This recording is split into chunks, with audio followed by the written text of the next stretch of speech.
Welcome to Taking the Tradition On. We are here for Series 6, Wondrous Creatures. And we are here for an hour of conversation, exploration, and I'm sure a bit of storytelling as well. Though it's not an actual storytelling concert, this is our chance to meet a storyteller, to find out a little bit more about what makes them tick, about how they work on stories, how they bring stories to life, and what inspires them and is their motivation for telling. As always, I would like to thank my fantastic patrons. I know some of you are here tonight. You are completely wonderful. Thank you for helping to make this happen. And if you would like to join the patron family, you would be most welcome. Just taking the tradition on YouTube. So in this series, I am inviting eminent storytellers to introduce us to a wondrous creature that has inspired them and explore its stories, legends and folklore, and why the storyteller is so drawn to them. And tonight that creature is going to be a raven. And just to let you know, obviously everybody here so far I know is an adult, but if you do have any small people in the corner, or if you are coming to this later, Taking the Tradition On is definitely aimed at adults. We're not planning on doing anything particularly terrible, but Raven is one of the creators of the world, and those first beings are elemental. There may be bodily functions of all descriptions, and Raven does some terrible things, actually, so there may be some things that are not suitable for younger ears. We'd probably recommend it to be 14 plus. Now for my guest. So, Michael Dacre is one of the first names I think I came across when I became a storyteller. He is one of the great elders of the storytelling scene, but one of the more anarchistic and trickster elders of the scene, slightly to one side and always willing to just rock the boat a little bit, to ask interesting questions. He is erudite and witty and intelligent, tends to have a slightly different take on things maybe to other storytellers. And if you haven't heard his storytelling, well, you have treat in store for you when you do. He tends to be drawn to maybe the slightly gothic, the darker side of folklore. He knows fantastic stories of the West Country in Devon where he lives. Gabby, I'm just going to mute you if that is okay. And tonight he is going to tell us why it is that he is drawn so much to the raven. So, welcome, Michael Dacre. Everybody, please put your hands together for my marvellous guest. It is an absolute joy and pleasure to have you here to take the tradition on. Right. Okay. So, ravens. Mm-hmm. I don't know. I think everybody has a bit of a different take about ravens. They are widespread, and they're found sort of across a wide swath of the world, with a slightly different feel in each country. When I say raven to you, can you come up with 3 words to sort of sum up what they mean to you, what they make you think of? Big, black, and brainy. Yeah, and they are big birds, aren't they? They're huge. Yes, nearly as big as the eagle. You don't. Well, it's only I knew they were big in my head, but I was still startled the first time that I came close to a raven. We went to the Tower of London, and it was like, crikey, you are much bigger than my head. I mean, they're enormous birds, and they've got hook beaks, and they have the power to do damage. Oh yes, they can do great damage. Yeah, Yvonne's saying buzzard-sized. Yeah, I mean, I don't think they've got quite the wingspan, but they've kind of almost got a bigger body than a buzzard. Yeah. I mean, they've got a presence. They are huge and they can be quite intimidating. Um, so I don't know. I've got so many questions. I'm not sure where to start. And when I'm not sure where to start, I think the best place to start is always with a story. Do you want to tell us a short story to get us into the Raven mood? Certainly, yes. The shortest one that springs to mind is an Icelandic story. And in medieval Iceland, we're talking about the time of the sagas, and Snorri Sturluson, who was the great saga maker of the day. He was also the lawgiver of Iceland for a while. Um, and it was a time of feuding, a time of infighting between families, but it was also a time of great hardship. And in the winter time, the ravens of a particular district were always assigned, each one was assigned a particular farm. And it was the duty of that farm to feed the raven and keep it alive over the winter. And there was one particular farm in a valley, quite a narrow valley, where the young girl of the farm took it upon herself to feed the farm raven. And she would put crumbs and other morsels out on the windowsill of the farmhouse, and the raven would come and peck them up every morning. But one morning, she put the food out on the windowsill, and the raven didn't touch the food, just hopped a little way away into the garden. So she scooped up the food and took it out to the raven, put it down for him. The raven again ignored the food, hopped away, say, to the gate. She followed it to the gate. It hopped outside the gate. She followed it and followed it for several hundred yards, and it would not take the food until they were several hundred yards away from the farmhouse. And then she dropped the food on the ground, and the raven started to peck it up. But then the girl heard a low rumble behind her, a rumble which grew and grew and grew until she turned and saw with horror that the entire farmhouse had been swallowed up by a landslide. And the farm raven had saved her life in gratitude for her giving it food. It's not quite the end of the story, though. A long time after, about a year afterward, a man was riding his horse through that valley when his horse accidentally put a hoof into a hole and nearly broke its ankle, probably. But anyway, the man stopped and got down to examine the hole, and there was a smell coming out of it, a putrid smell. And he got other men nearby to come, other farmers who lived nearby, and they dug down where the hole was. And they discovered the caved in farmhouse, and that was where the smell was coming from. And it was coming from the larder. And in the larder, which had strong walls to protect the food, they found an old woman, about 80 years old, who was still alive, because the landslide had covered the farmhouse, but the strong walls of the larder had protected her. And because she was in the larder, she'd managed to keep herself alive for a whole year. And so they rescued her, but she wasn't quite the same afterward.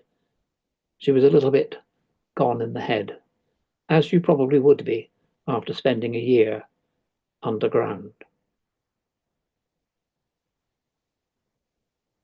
And that's my story of the Icelandic farm raven. But it saved the little girl. Yes. Though, oh, yeah, beautiful to be saved, but what a terrible thing to have to deal with as well. I think that sums up quite a lot of things that I think of about ravens and you as a storyteller, really. So, absolutely, you got the brainy raven, and the story is dark, macabre, slightly off the beaten track, but it and ravens often are associated with death in stories, but they're also very much associated with humans. They are a bird that interacts with humans. They're linked backwards and forwards with humans, I think, Yes, I mean, all the way through the stories. yeah, I mean, They're largely seen. They exist throughout the northern hemisphere. You don't find them in the south at all. I don't think you'd find a raven in Africa or India or South America, but all over the northern hemisphere you find ravens, and they've always been a very important creature for human beings. I think they're an important creature for the shamans of Siberia and that part of Russia, but then that sort of verges on to Alaska and the northern parts of the American continent. There, of course, they're very important indeed to the original peoples of the Northwest Pacific coast before the white man came and basically stole the entire continent. Um, Raven was a creator, a god, a trickster as well, but a powerful being indeed. And I think most of the Raven stories that we have, most of the more powerful Raven stories come from that part of the world. Shall I tell you one?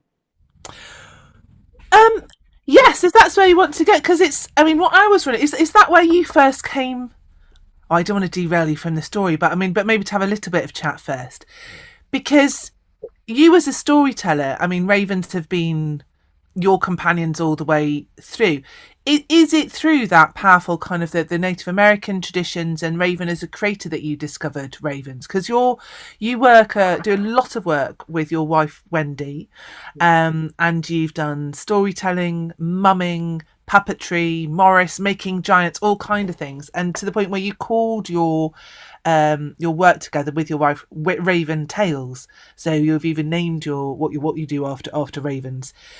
Was it the sort of the faraway raven, the creator raven that you called yourself after, or was it the local raven? Because you have ravens nearby you as well, don't you? Well, we did. We lived on Dartmoor for a long time. We ran a holiday hostel for people with learning difficulties up on Dartmoor. And we had a couple of ravens, a pair of ravens, because they're actually monogamous and they tend to mate for life.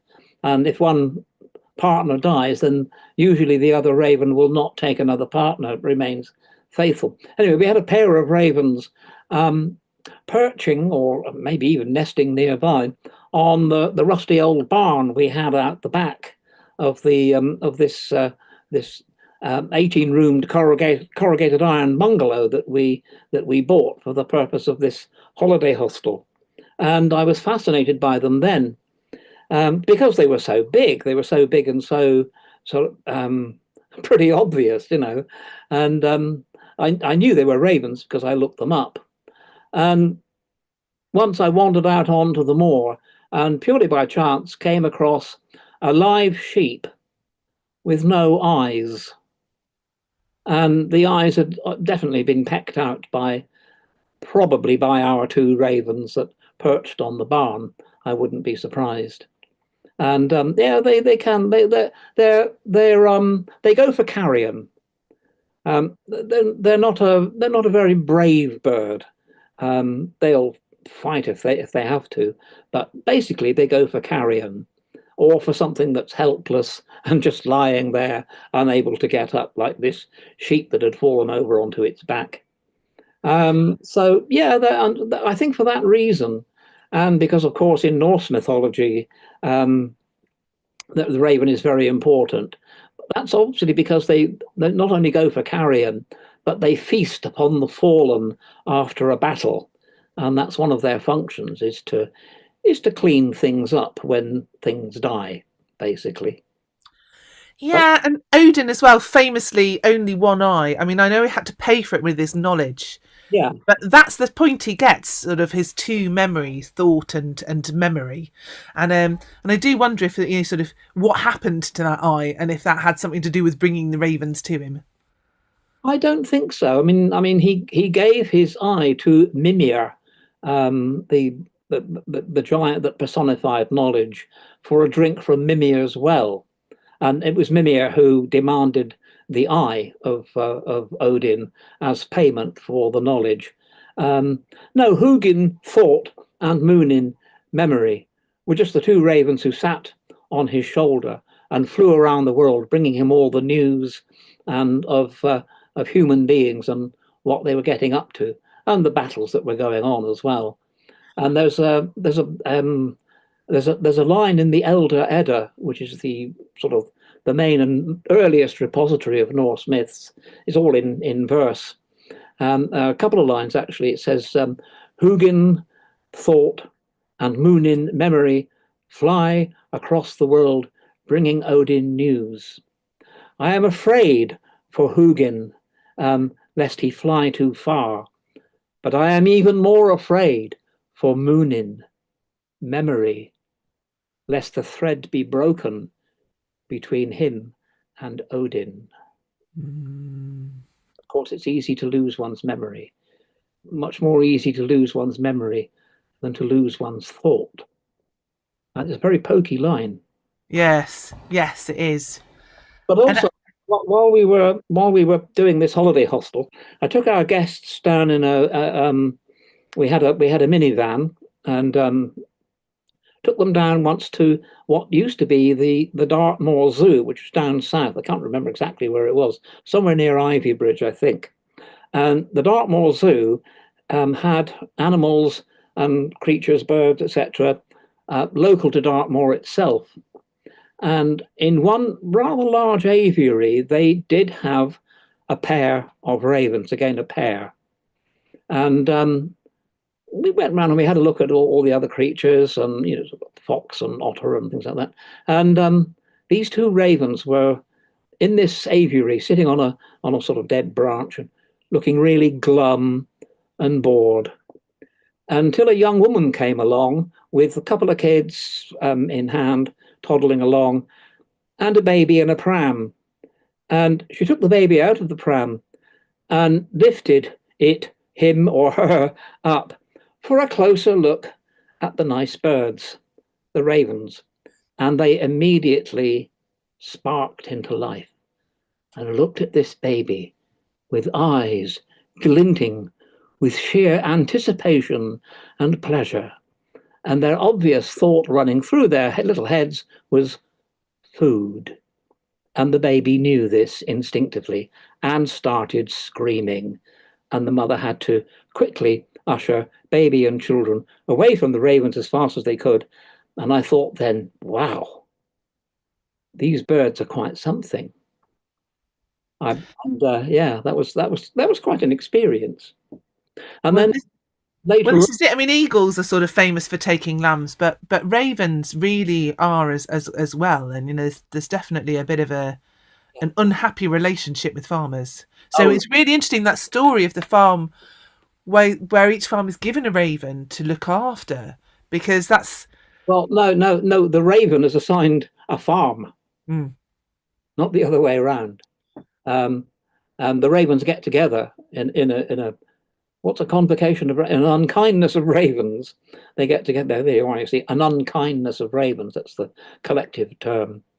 And they get together and they are assigned the farm, which will keep them alive. But obviously, the farmer realised that there was something about her, the raven, as well, that had to be respected. Probably because the Icelanders would have held to the old Norse mythology and respected ravens because they were Odin's birds, I would think. It was while we were up on Dartmoor that Ockington Morris was formed, the Morris side of which I became a dancer, a Morris dancer. Actually, I was one of the founding members as well. And we all had to have animal totems, according to our beloved chief, Robert Harris, sadly now dead, but died in a car accident not long ago. But yeah, he reckoned we all ought to have animal totems and animal masks representing the totem. So with what I knew about ravens anyway, my immediate thought was that, well, I was going to have a raven mask. And Wendy made me a raven mask to go with it. So I was raven, and I think Robert was hare because he liked hares. And other animals were stag, rabbit, otter, etc. The creatures that you find up on the moor. But I had no doubt that my totem animal was a raven, and so that too can be added into the mix. And so I guess that's one of the reasons that you went and found out a lot more about them and sort of started this reaching out and sort of following all the webs and strands of raven mythology and folklore and stories from not quite all over the world, but Tanya's put a picture of a raven up in the chat, and they have a New Zealand raven. Ah, right. I'd like to see that. Didn't know they Well, didn't know they had ravens in New Zealand. I didn't know they had ravens in New Zealand either, but apparently so. Oh, Tanya says they had. Does that mean they are no more? We're all excited in a moment. They've come and gone. They died out in the 16th century. Ah, But they did make it to New Zealand. This is something I'm going to have to go and research more yeah. after this, or talk to Tanya and find out more about ravens in New Zealand. So they'd spread even further than we thought. Yeah. So Well, they're very long lived. They live as long as we do, if not slightly longer. well, I didn't realise they lived that long. They're very long lived. They can live up to 100 years old. And all the corvids have got they are intelligent and they've got incredible memories. So one of our audience is Cecilia. I saw when I saw her, I went and stayed with her, and her lodger, it wasn't a raven, it was a rook, but the rook had been run over on the road, and but it hadn't quite died, and he went to put it out of its misery, and he was trying to do a kind thing. The other rooks saw him. They didn't take it as a kindness. What they saw was a man killing a rook, and Right, they dive bombed him. And 10 years later, they still would recognise him as he came and would still dive bomb him, and he still sort of become the enemy of the rooks in that area. right. And they won't forget it. And ravens, I imagine, are even more intelligent and definitely remember those things. It would, yes. Yeah, extraordinary. Yvonne's claiming that there are some species of raven in Africa. So you have more to look up after this, but I wonder. I I derail. I wonder if they're exactly the same ravens that we've got in this country, and in the northern hemisphere. I wonder if they're exactly there, because they have magpies in Australia, but they're not anything like our magpies. We will have to go on an investigation, but I derailed you earlier. You were going to tell us a story, and I said tell us a little bit about the ravens near you first. But now you've told us about the raven being one of your totems, and you were going to tell us a story about Raven Uh, This, as this is, creator. yeah, this is a story from the northwest Pacific coast, and it's a story, I believe, from the Tlingit tribe of original inhabitants. Raven is important for the Tlingit, the Tsimshian, the Haida, and the Kwakayutl, mainly those four clans or tribes. And this is a story which is fairly universal to those tribes. For in the beginning, there was nothing but darkness and Raven. And Raven was a great white bird, flying endlessly through the warm, soft, fecund darkness. And the beat, beat, beat of Raven's wings packed some of the darkness down into the icy black waters of the ocean.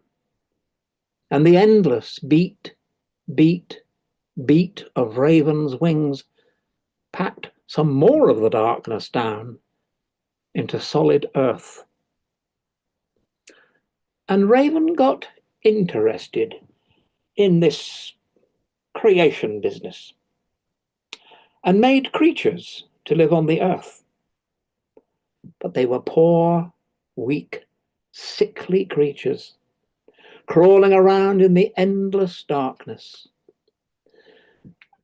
and they had hardly anything to eat, and there was no fresh water to drink. So Raven decided to help them, and he knew where fresh water was to be found. For there was another powerful spirit being, like Raven, called Ganok, the petrel, the seabird. And he had the only fresh water in the whole world, and he'd built his lodge round it and was keeping it all to himself. So Raven decided to visit Ganok, the petrel. And he flew down to Ganok's lodge, and Ganok was pleased because, well, Raven already had the reputation of being a good storyteller, singer, tap dancer, magician, all-round entertainer. This is great. So Raven came in and he asked for a drink of fresh water. And Ganok said, well, I don't know, Raven, you know, it is only the only fresh water in the world, and yeah, that's why I built my lodge around it. Oh, yes, I know, said Raven. Yeah, and that's really good, because you'll be a really popular guy, because everyone will want to visit you for a taste, and oh, yeah, it's pretty clever of you. Oh, well, okay, because everyone likes being flattered. Ganok said, okay, just a sip now. And Raven went across to where the fresh water bubbled up inside a basin of rock. Cool, clear, fresh water. And he stuck his great curved wide beak in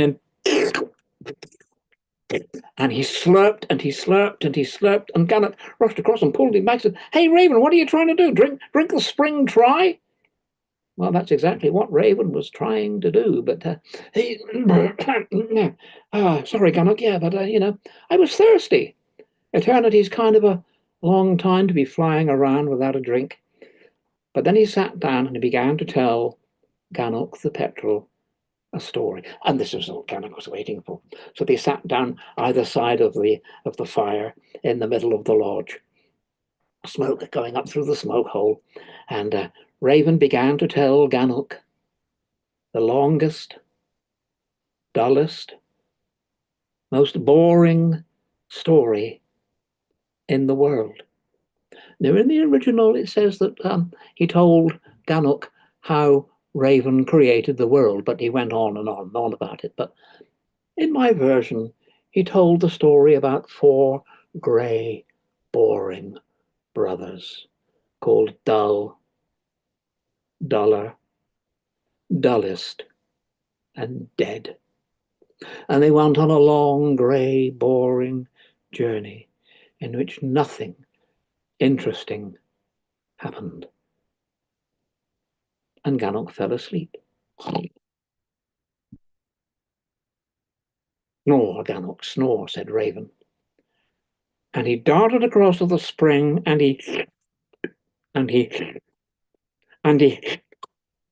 cut a long story short, he drank up all the fresh water that was in that rock basin, all the fresh water in the world, until he was fat and bloated and staggering about, and he could hardly move.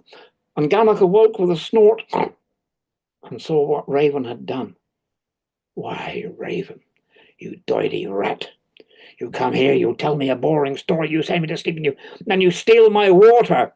And he chased Raven around the fire, brandishing his war axe, and Raven, with one great flap of his wings, flapped himself up into the smoke hole, but there he stuck fast. And Ganok the petrel, he piled fresh green alder logs on the fire, and these made a black, billowing, acrid, oily smoke that billowed and coiled and oiled up around Raven until he was black all over, black as soot. And then with one great plump, he plumped himself out of the smoke hole and flew wobbling unsteadily across the sky, or rather across the unending blackness. And he spat out streams of water, and these became the streams and rivers of earth.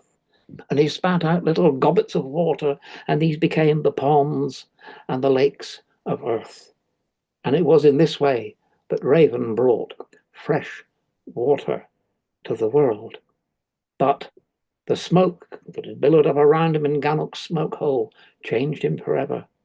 Before he'd been white, now he was black. Black as night, black as soot, black as only a raven can be. Yeah, shortened version. Great story. It's a good story. It's more or less how the Tlingit tell it. I haven't changed it very much. I've looked up all kinds of other sources since this Zoom was muted. I'm just checking, and it's not so different.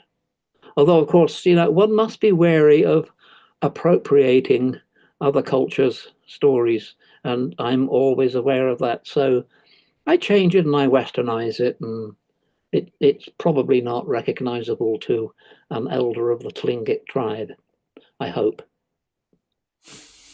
I don't know if that's better or worse, but this is a different sort of space as well. I don't know, because I know that we were talking about this, and you're much more wary of telling stories from other cultures these days in public. Yeah. And it is a massive it's a massive issue of appropriating stories and what you can and should tell, and how you've earned those stories. Although, you see, I get out of it in this way. I'm a great believer in reincarnation, and I have been for quite a long time. And I do believe that I'm partially drawn to those stories because perhaps I was once in a previous incarnation one of those people. That's why I'm drawn to Raventales. Maybe you're due a big trip. Yeah, maybe that's some part of the trickster nature of storytellers as well. Maybe. And Tanya's saying how interesting that Petrel gets to guard the fresh water, a bird that needs so little of it. Because he's had it, I suppose the Petrel's had it all stolen. Doesn't get to have any anymore. This Gannoch, the Petrel, is to say another spirit being like Raven. So it's kind of like I don't know whether a god, but one of those beings in the beginning of the world. Definitely. Elizabeth Jane is saying, shouldn't we be acknowledging and keeping stories as close to the original if we know the source of them? And she's saying, she doesn't know the answer either, just curious. Then again, I think one should make a story one's own. In one of the original tellings of the Tlingit people, Raven distracts Gannoch the Petrel. He's the Petrel in that story by he makes the Petrel go to sleep, and he goes outside and he gets a load of dog dung and comes back in and covers the Petrel all over with dog shit, and then wakes him up and says, "Hey, look what you've done! You just shat yourself." And Gannoch rushes out to clean himself up. Where, I don't know, with what water. But, I know, all the water's inside. Rushes out to clean himself, and that's when Raven steals the water. But then I guess it'd be a dust bath, but with birds would be, I don't know. Yeah, it's an interesting and important conversation. I feel that this is a slightly different space with kind of where stories have come from, because it is also about what's inspired you. And I know that I have lots of stories that I wouldn't tell in performance, but that have informed me as a person and as a storyteller, and that means something to me, and that kind of I journey and travel with, and they're ones that come to me and reflect the situations that I'm in, and this is a space for you talking about what's inspired you and what's made you as a storyteller as well.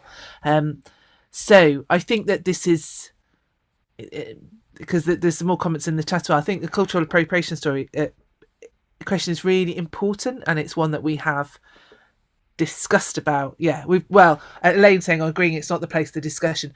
We will continue to have this discussion, and I know you, Elaine, we've had it on various occasions in different forums, and we'll continue to do so. And I think it's one of those things that a lot of the time the question is more important to hold than the answer. And as long as you're questioning, and as long as you're holding that awareness and crediting and yeah, feeling your balance, the answer may not always be the same. Lou and Albert saying, I guess the adapting of a story makes sure that stories can be retold to all ages and backgrounds, and it's the morale of the story that's conveyed. This could be a whole hour, this conversation, and it has been in the past. In fact, we've spent weekends talking about it, and we will again. I want to talk about ravens tonight. So, I know that you've got so many stories about ravens, and I've got different places to go. I mean, so we talked a little bit about Norse mythology. I mean, that's I think the story that you've picked though from the is a really good one, because it shows Raven as a trickster, but it also shows him as a creator, which is what he definitely is in all of those things. But he's actually quite pleasant for Raven in that story. I mean, some of the stories he can be really awful, but he can also be amazingly good. And I think he's an incredibly human character. Yes. But of all the extremes of humanity. Yeah, he's a trickster. If you go to Alan Garner's book, The Geyser, which I have got here, cover doesn't tell you much, but the title page. Is that visible? Lift it up a little bit and then hold it still. Back a little bit. Yeah. Yes. Yeah, maybe back a little bit, but yeah.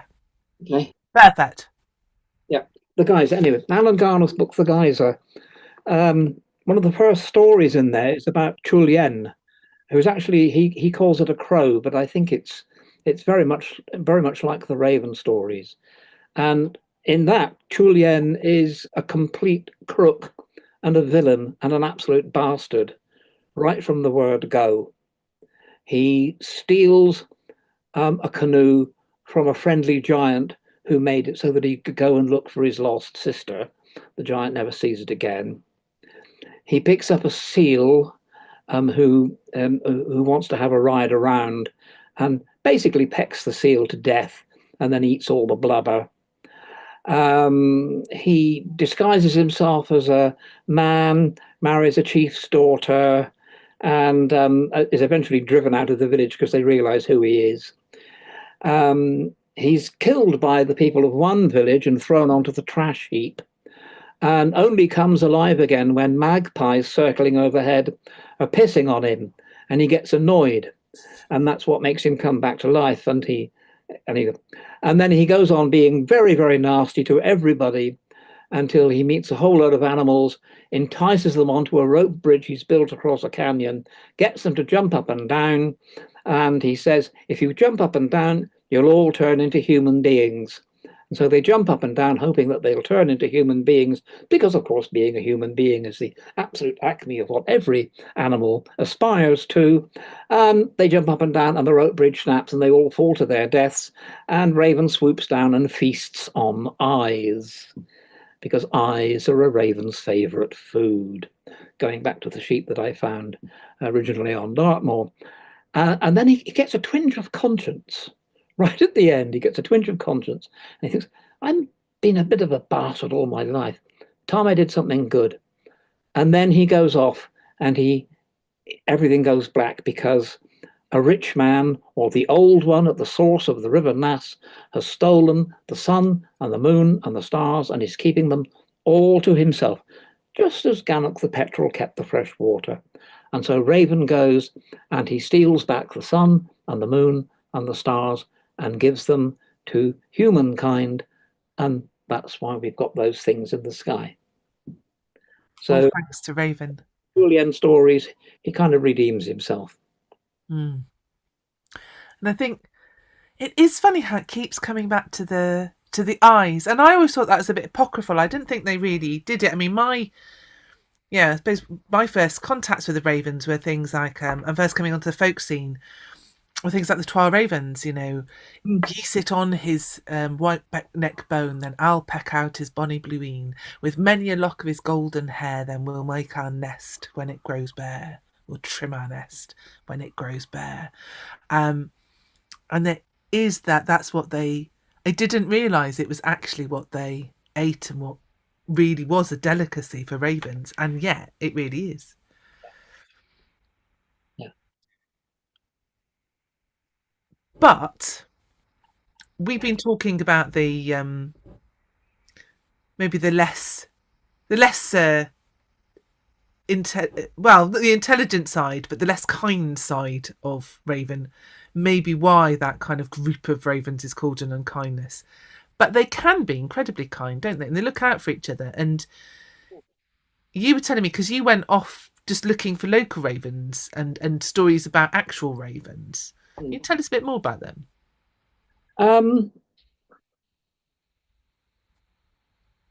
When we originally we called our storytelling group Rough Magic, but that was with a couple who lived locally, and we wanted to split with them because they just wanted to tell sort of stories to kids in schools, and we wanted to do a bit more than that.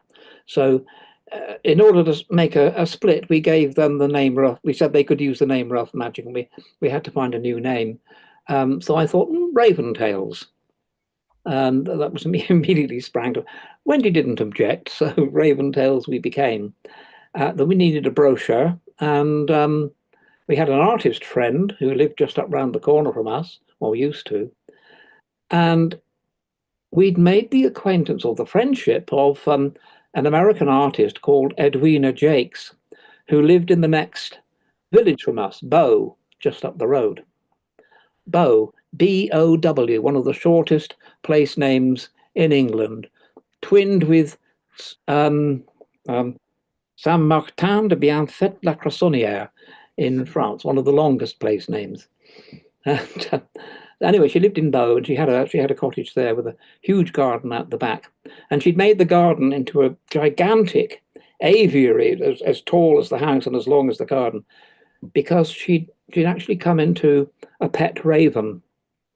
A local woman who lived in Bondley, just a tiny little hamlet to the north, ran a bird sanctuary, and people brought in baby birds that had fallen out of the nest.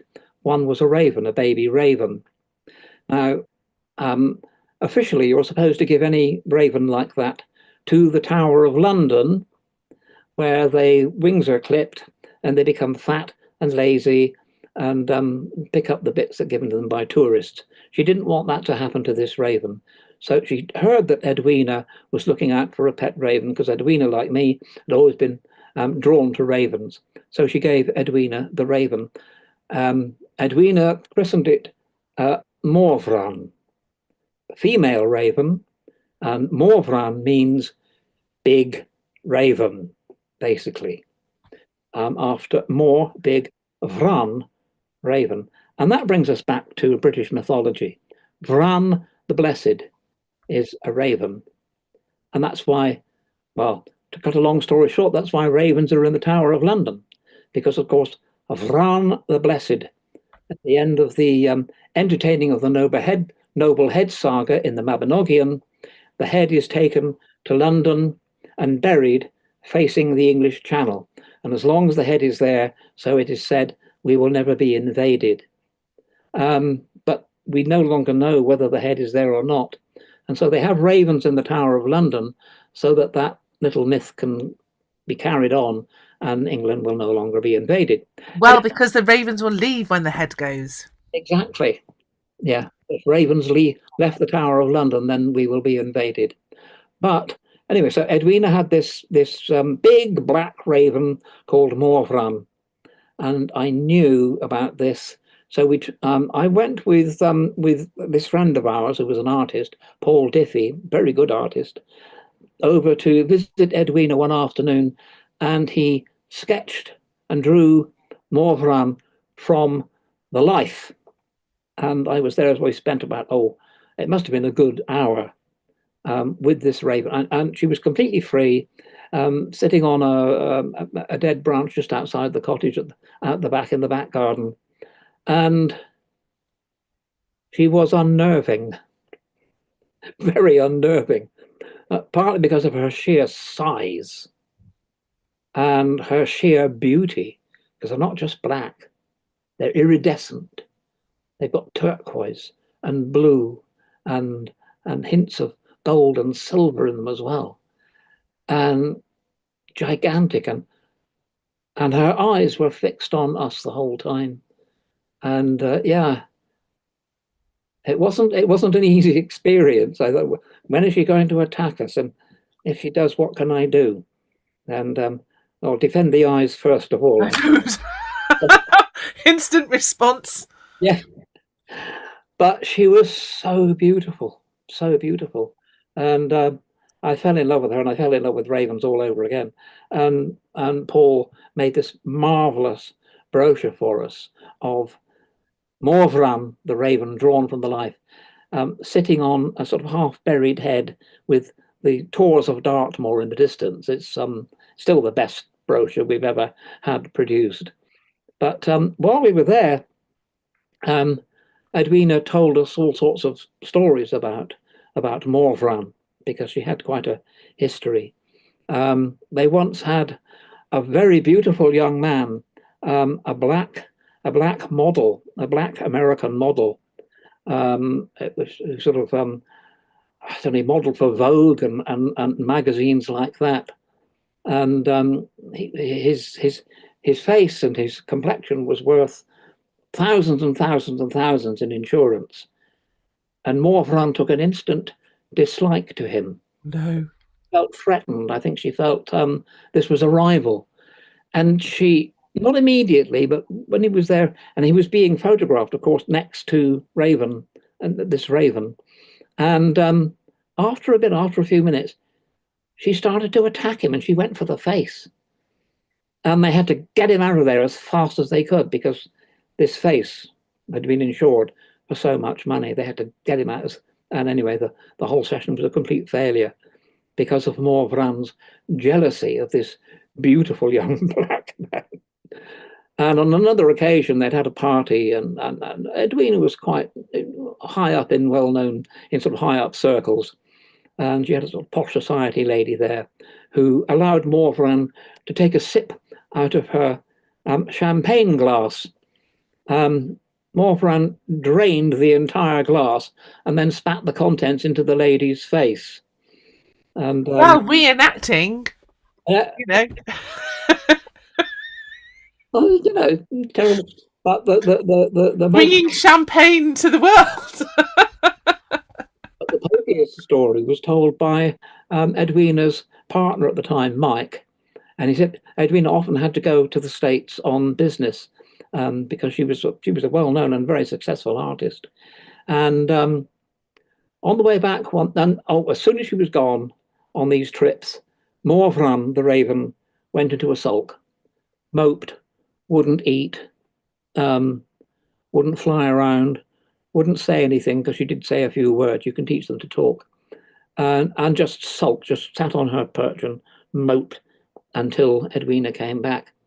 But on one particular trip, Edwina's plane was diverted to Shannon Airport. I don't know, because of turbulence or something. So then she had to get another plane and fly from Shannon to Heathrow. And if you think about it, Shannon to Heathrow, the plane flew over our part of Devon. And Mike and Edwina worked out that it was at the exact same moment or time, few minutes probably, that Edwina's plane was over our part of Devon. Morvran perked up, ate, drank, and was her old self, because she knew that her friend was flying overhead. And that's another thing about ravens, of course. They are prescient. It's a great story and a true story. There's loads of fantastic comments in the chat as well. Um, Tanya's asking, Michael, do you think the power of the raven is linked to our imminent mortality and Raven's arrival at the end, an animal of the in-between? Um, I don't know. I don't know. Um, Ravens are definitely linked to our mortality because when we're dead, they'll have our eyes. Well, yes, that's true. And then she also goes on to say, removal of the eyes, is it because we place too much emphasis on what we see at the expense of our other ways of understanding? No, they're just easy to get at. Yeah, well, I think there might be room for both of those things to be true. They're soft and scrumptious, and they're a bit like grapes, I guess. Oof.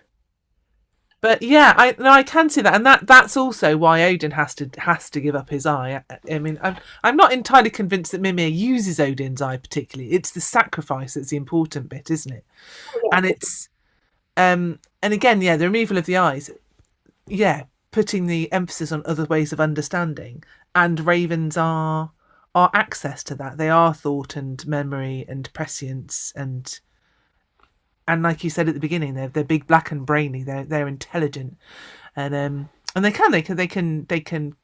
You were saying that they can count up to five. They've done, they are one of the most intelligent animals. Lou and Albert are saying that's a real goosebump story about the knowledge of the flight path, and it's absolutely true as well. It's an amazing story. Danica is saying Vran and Vrana is the word for crow in some Slavic languages. Oh, right. Okay. So related to the Welsh. Mm.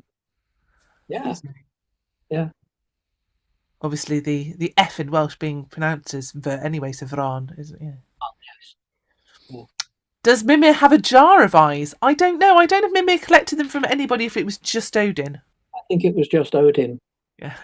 I don't even know who or what really Mimir was. It's all in the Elder Edda.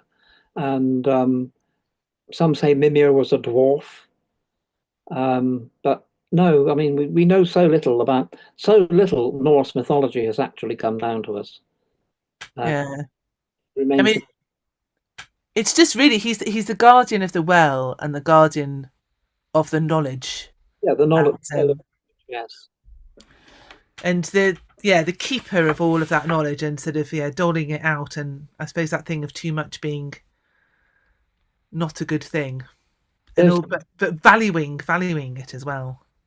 There are, of course, some great factual stories told by ornithologists, particularly in Canada, which of course is where most of the raven stories come from. And I read once that there was an ornithologist there who was studying particularly ravens because he was as fascinated by them as I am. And he once saw a pair of ravens had found a very recently dead moose on the ground, nice and fresh. So, of course, the eyes went first, but then they were tucking away at the meat when one of them noticed out of the corner of his eye or her eye a flock of crows, a murder of crows in the distance flying their way. So both ravens immediately upended, lay flat on their backs with their legs in the air and stayed still. And the murderer of crows obviously thought, oh, poisoned meat, and flew on. And as soon as they were out of sight, the ravens got up again and went on eating the meat. I just love that. I think it's completely brilliant. And the same ornithologist figured they could count up to five because he got 5, 6, 7, 8, 9 people to hide in a hide, a bird hide, and a couple of ravens nearby waiting because there's they put some fresh meat down, and they waited until 5 people came out, and then they started eating the meat.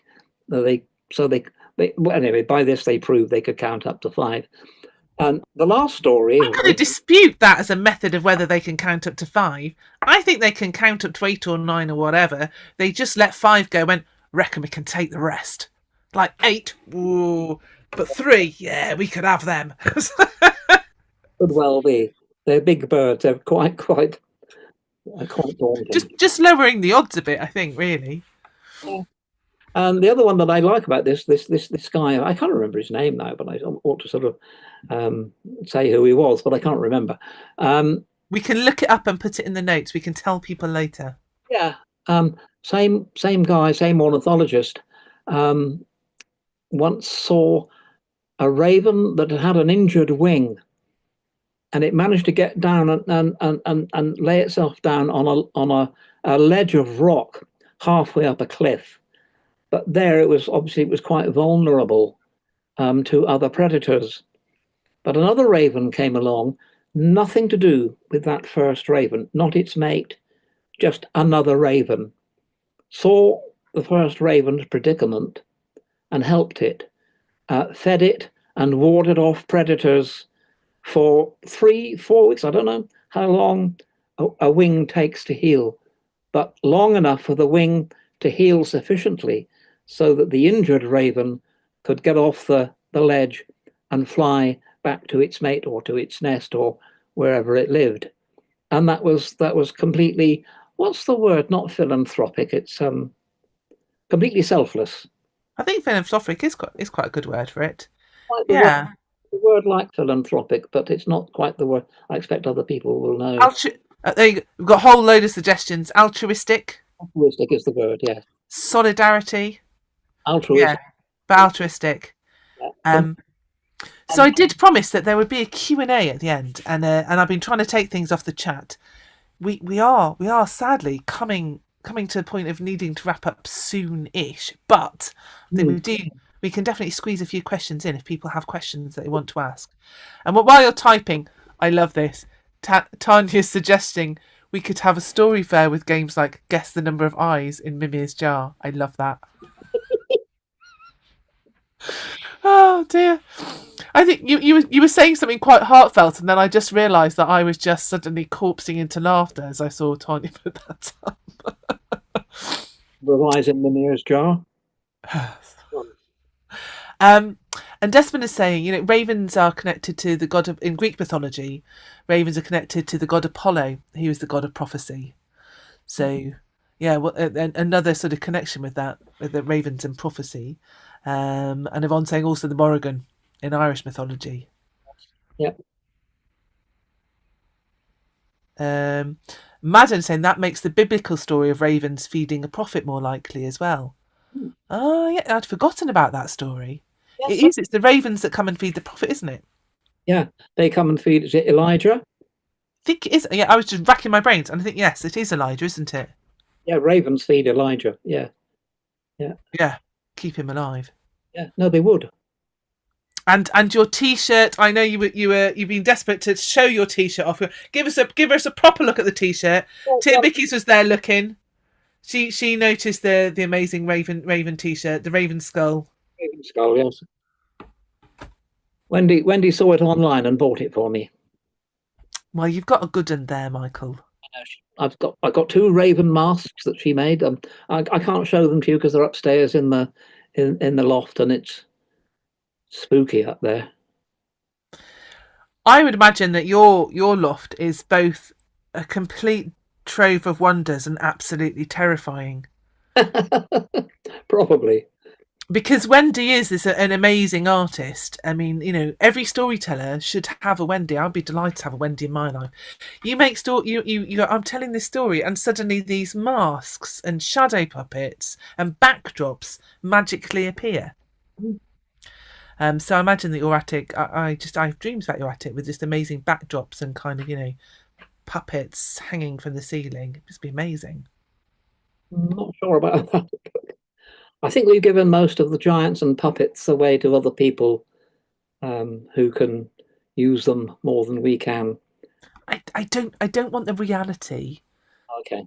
I just like the in my head. It's such a beautiful place. Please don't ruin it.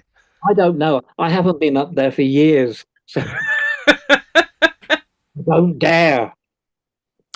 Well, I think everybody has been stunned now with the thought of guessing. They're all now trying to work out how many eyes there are in Mimir's jar. Um, so I think it's about time to wrap us up. Is there any last thought that you'd like to leave us with? That I would like to leave you with. Um, well, Raven probably created us. So praise be to Raven. I'm with that, and I am going to look up the name of the ornithologist, because I think it's important to to give him a nod, and we can find out what else he found out. So we're going to wrap up, but I'm just going to mention to people that if you do want to find out more about Michael, I don't know how much there is about ravens in, but definitely Devonshire folk tales available from the History Press. And you've also got a book of Robin Hood tales as well, haven't you? I have, yes, I've got it here. A different type of trickster. So you're sort of semi-retired now, so you might not see Michael out and about quite as much these days, but definitely can get in touch with him through his writing. And there is plots and talk of a performance of the Saragossa manuscript, which I've hosted my storytelling club, and is a fantastic piece. Are you doing it? Are you still doing it with the amazing guitarist Steve? Oh yes, I have to. I did it once without Steve at the Oxford Storytelling Festival, but it weren't the same. Steve's guitar has to be in there because it's all set in southern Spain, and so salt Need that guitar. has to be it really. I've been looking at it again. There are other stories that I'd like to tell from the manuscript found in Saragossa, to give it its full title. And of course, our full title is The Haunted Inn and Other Weird Tales from the Saragossa manuscript by Count Jan Potocki. So we haven't got a date yet. If you're interested, I will put it up on my social media when there is a date. I will let people know. Sally. I mean, any cybermouthers out there who happen to sort of come across this, I'm looking for someone to host it, because I'm no good with this kind of technology myself. I have to rely on other people. So I'm looking for someone to host these weird tales from the Saragossa manuscript on a Zoom. I will do it, but I've said I can't do it to the autumn. So if somebody can do it before then, get cracking. Sally's asking. Sally lives in Shropshire, like me. That's my corner of the world. Sally's asking if we have any Shropshire Raven stories. I haven't got time to tell you them all now, Sally, but yes, we absolutely do. Ravens are big in Shropshire. There's one very close to me at Stokesay Castle guarding a chest of treasure. So there's two giants there that had a chest of treasure. They lost the key, and the raven will not let anybody into that chest until the key is found. So that's one raven, but there's others, and that's it's another role of ravens, like the ones part of their role at the London Tower. Ravens do definitely guard. They guard memories and they guard treasures. If I can give you one last picture, this is the Raven Banner, also made by Wendy, for a play we did about the death of King Edmund a long time ago, but it was performed, and it's now in this book, printed by the Rune Tree Press, The Death of King Edmund. It's very short, it's got lots of illustrations, but the Raven Banner was an actuality. The invaders of East Anglia, Ivar the Boneless and Ubbe the magician, they had a magic raven banner, which was they say woven by the weird sisters at the well, Fethandi, Skuld, and the other one. And if they were going to have victory in battle, if the Vikings were going to have victory, then they said that the wings of the raven on the banner would flap, and if they didn't flap, the Vikings would lose. So there's another little raven snippet to end up with. Oh, that's brilliant. And I've just, you know how sometimes an entire story just lands in your head. There is one that I had forgotten because we don't have so many ravens around where I live now. I mean, there were in the past. We tend to get many more crows and rooks. But there's just, Sally was asking about Shropshire raven stories. There's a fantastic story just from the borders about two shepherds who murder a rival shepherd, and they think that there are no witnesses, but two ravens see the murder, and they go and they sit on the roof of the murderer's house. And then more and more ravens come until the whole of the roof is thatched black with feathers. And every time the two brothers who've murdered this other shepherd try and leave the house, they're attacked by these enormous ravens, and they can't leave, and they're utterly terrified, and until they confess. And of course, they're hung. And when they are hung, what happens to them? All in chorus together. Eyes are pecked out. Absolutely. Just a fantastic story. And that's the thing, yeah. And again, it's that strange connection between humans and ravens. They're so connected, but always that slightly macabre edge. And I'm just I'm going to see if I can get this up to. Can I share this? Can I manage to do this? I've got too many windows open. Yvonne has been drawing while we've been listening.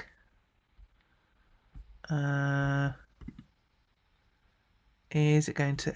Do you know what? I'm going to have to put it up after. I'm going to put it in the discussion on the event. My sharing techniques have failed dismally. I apologise. But well done. That looks amazing, Yvonne. Thank you. I shall put it up later. But for now, I'm just going to say thank you again to all of my amazing patrons that help to make this happen. You're completely brilliant. If you've enjoyed tonight, there are lots of amazing conversations waiting for you to discover on the Taking the Tradition on YouTube channel. Please do subscribe and go and have a read, go and have a look and explore and see what the conversations there are there. And if you want to find out when the Saragossa manuscript is on by Michael Dacre, follow me on Facebook. I'm Amy Douglas Storyteller, and I will let you know. Michael is rubbish at social media, so just ask me every now and then and he'll tell me. I think it's probably the best way. And if you want to get in touch with him, I can pass messages on. That's probably the best way.